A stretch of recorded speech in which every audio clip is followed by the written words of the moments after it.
ठीक है 2018 एनुअल पे आ जाए। पेपर 6 है linguistics, attempt any 4 questions, all questions carry equal marks. आवाज कम तो नहीं आ रही? मैंने टैबलेट ऑन किया हुआ है।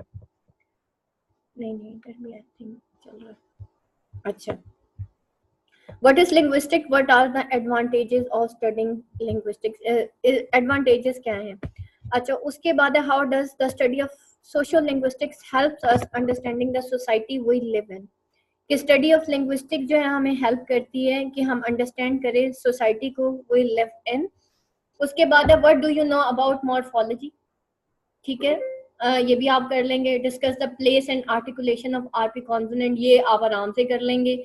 उसके बाद है हिस्टोरिकल लिंग्विस्टिक्स क्वेश्चन नंबर 6, ये भी आप आराम से कर लेंगे। उसके बाद है difference between language and parole, ये लिंग्विस्टिक कॉन्सेप्ट्स हैं। अच्छा, अगर आप ये पहला पार्ट भी छोड़ते हैं फिर भी आपके पास एनी टू सेमेंटिक थ्योरीज और बायलिंगुअलिज्म। नाउ लेट्स चेक इट कि हम कितने क्वेश्चंस कर सकते हैं एट दैट टाइम जितना मैंने आपको पढ़ाया। Question number 7 you can do easily, question number 6, question number 4, 3, 2, यानी कि 5 सवाल कर सकते हैं। सिर्फ एक पहला क्वेश्चन लिंग्विस्टिक्स का वाला जो है वो जरा आउट ऑफ कॉन्टेक्स्ट आ गया है, अनसीन सा क्वेश्चन आ गया है, तो अगर वो अनसीन क्वेश्चन भी निकाल दें तो बेटा जितना आपको पढ़ाया you can do 5 question easily, ठीक है। और आपने करने कितने? 4 करने।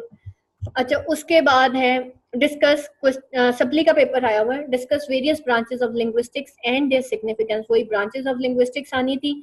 Right detail description of social linguistics, ये भी आपको आता है। Describe in detail are fricatives, ये भी आपको आता है। व्हाट इज आईसी एनालिसिस, ये तो हमने खैर करना ही नहीं है। स्टाइलिस्टिक्स भी नहीं किया। उसके बाद नीचे आ जाए right note on any two of the following, जिसमें जो है डिफ्थोंग्स हैं और डिस्क्राइब एनी 3 आरपी कॉन्सोनेंट्स, और आपको सेमेंटिक थ्योरीज भी करा दी है। तो क्वेश्चन नंबर 7 सप्ली के पेपर में। उसके बाद क्वेश्चन नंबर 3, 2 एंड 1, 4 क्वेश्चन अभी भी आपके पूरे हो गए, ठीक हो गया।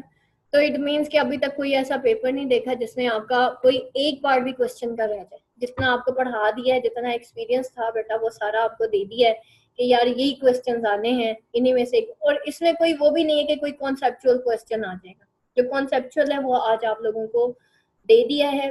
फिर भी मुझे बता दें, कल का एक दिन और लगा लेते हैं और डिफरेंट कॉन्सेप्ट्स पढ़ लें।